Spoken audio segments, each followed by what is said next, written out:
उत्तर प्रदेश की 25 बड़ी खबरें।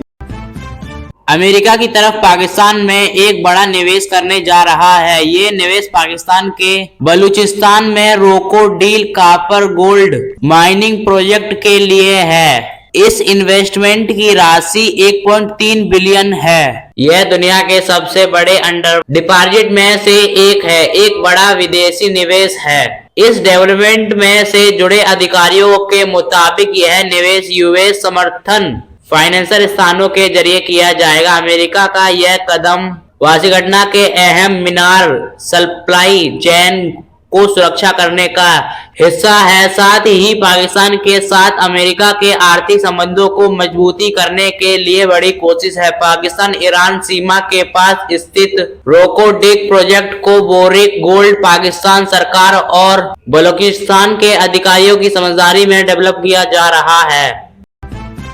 भारत और अमेरिका के बीच टैरिफ का विवाद लगभग खत्म हो चुका है। यह वजह है कि भारत और अमेरिका के बीच एक बार फिर ट्रेड डील को लेकर बातचीत हो रही है। ऐसा माना जा रहा है कि जल्द ही नए तरीके से बातचीत के बाद ट्रेड डील का ऐलान कर दिया जाएगा। विदेश मंत्री एस जयशंकर भी इस समय अमेरिकी दौरे पर हैं। उन्होंने कहा है कि यह समझौता दोनों देशों के रिश्ते में एक नया दौर की शुरुआत करेगा और इससे व्यापार, निवेश और रणनीतिक सहयोग को मजबूती मिलेगी। इसके साथ ही भारत ने साफ किया है कि कृषि और डेयरी जैसे क्षेत्रों में कोई समझौता नहीं किया जाएगा। विदेश मंत्री एस जयशंकर ने बताया है कि बातचीत नेगेटिव है। डील को अंतिम रूप देने की प्रक्रिया तेजी से आगे बढ़ रही है। हालांकि उन्होंने साफ किया है कि इस ट्रेड डील की टाइमलाइन और तकनीकी पहलुओं और वाणिज्य मंत्री पीयूष गोयल देख रहे हैं। इस बारे में वह ज्यादा जानकारी दे पाएंगे।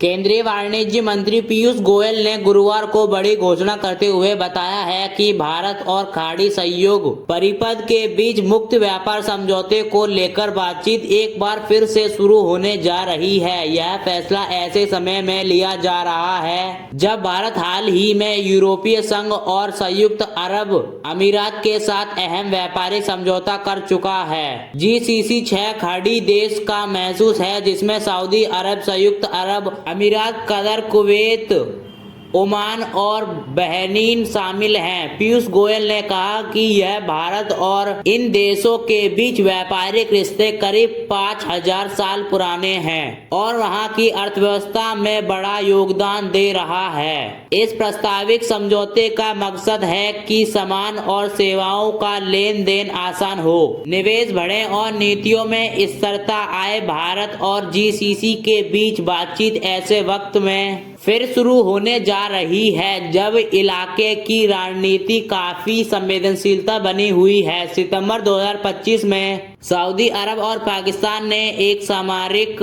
परस्पर सुरक्षा समझौता किया था। यह समझौता भारत और पाकिस्तान के बीच मई 2025 में हुआ।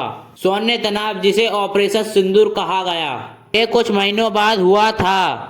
गौरतलब है कि अप्रैल 2025 में पहलगाम में हुआ आतंकी हमले के जवाब में भारत ने पाकिस्तान में मौजूद आतंकी ठिकानों पर कार्रवाई की थी, जहां एक तरफ पाकिस्तान और सऊदी अरब के रिश्ते मजबूत हो रहे हैं, वहीं दूसरी तरफ यूएई और पाकिस्तान के संबंधों में तनाव देखने को मिल रहे हैं। यूएई के राष्ट्रपति शेख मोहम्मद बिन जायद अल नयान की भारत यात्रा के कुछ ही समय बाद यूएई ने पाकिस्तान के साथ एक बड़ा समझौता रद्द कर दिया।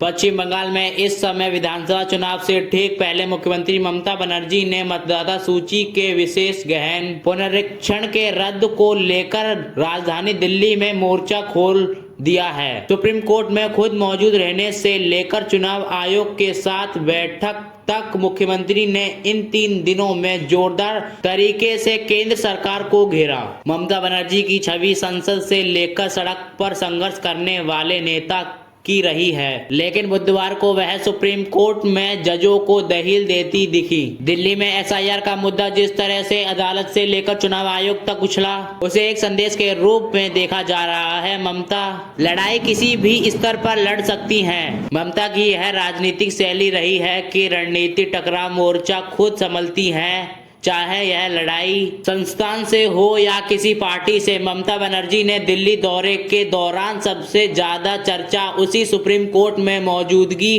को लेकर हुई। पश्चिम बंगाल में एसआईआर से जुड़ी याचिकाओं पर सुनवाई के दौरान वह अदालत में घंटों मौजूद रही। अपनी दलीलों को ममता बनर्जी ने कहा कि 2025 की मतदाता सूची ही आधार बनाया जाना चाहिए और 2026 के विधानसभा चुनाव से पहले किसी नए प्रयोग से बचना चाहिए। पीएम नरेंद्र मोदी ने गुरुवार को राज्यसभा में राष्ट्रपति के अभिभाषण पर धन्यवाद प्रस्ताव पर जवाब दिया। पीएम मोदी ने भाषण की शुरुआत में पीएम मोदी ने विकसित भारत की यात्रा का जिक्र किया। पीएम मोदी ने कहा कि राष्ट्रपति के अभिभाषण का जिक्र करते हुए कहा कि राष्ट्रपति के भाषण में देश के विकास का स्तर संसद में गूंजा है। उन्होंने कहा कि देश का समर्थन कैसे आगे बढ़ रहा है, इसकी चर्चा राष्ट्रपति के अभिभाषण में हुई है।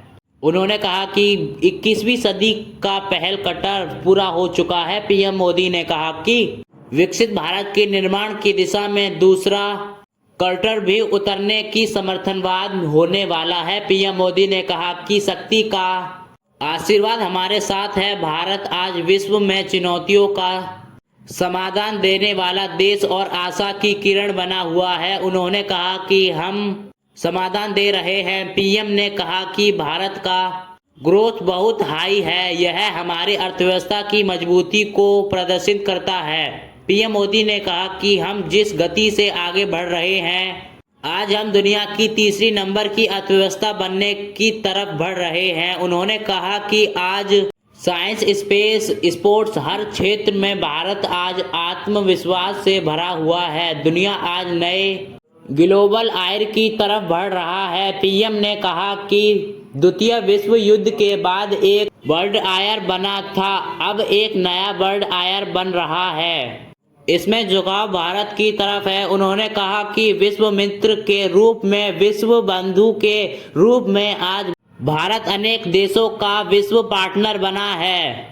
हम कंधे से कंधा मिलाकर विश्व कल्याण की दिशा में अपनी उचित भूमिका निभा रहे हैं। पीएम ने कहा कि आज पूरे विश्व ग्लोबल साउथ की चर्चा कर रहा है, लेकिन भारत आज ग्लोबल साउथ की आवाज बन गया है।